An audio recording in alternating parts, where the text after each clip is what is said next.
I got three simple things coming out of this verse, and I want to give them to you. And not just that verse, really, because let me give it to you from the 8th verse, okay? From the 8th verse. You're going to like this. From the 8th verse, he says, summing up, I like this. Be agreeable, be sympathetic, be loving, be compassionate, be humble. He says that goes for all of you, no exceptions, no retaliation, no sharp-tongued sarcasm. Instead, bless. He says, that's your job, to bless. You be a blessing and also get a blessing. That's wonderful. What a life. These three verses, 8, 9, 10, tell us something beautiful, even into 11. 3 points, 3 beautiful points. Number one, quit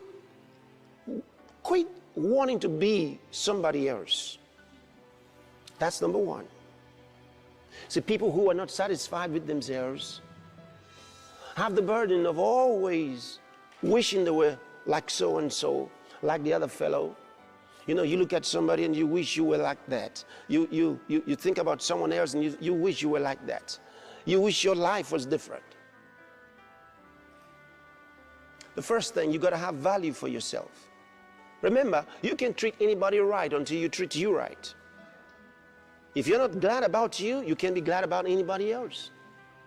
The first person you've got with you is you. That's you.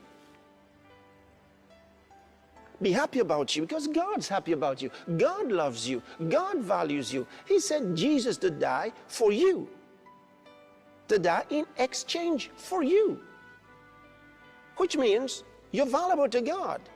So if you're valuable to God, then you should be valuable to you, because you're valuable to God. You mean something to God. God doesn't want every one of us to be the same. We can't all be the same. You look around the world, you see God loves diversity.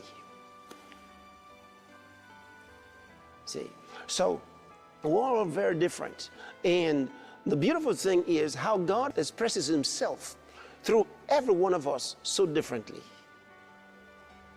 And that's the beauty of life in the world, where so many of us, so different, but we're all so beautiful.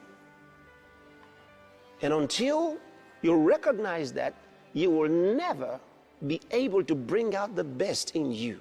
See, your responsibility is to bring the best out of you. It's like every one of us got a garden. We all have a farm, as it were. We've got a property, a landed property. And God expects us to produce something from our property. What are you going to produce from that garden of yours? What kind of crop are you going to come up with? That's up to you. He says, whatever you sow, you will reap.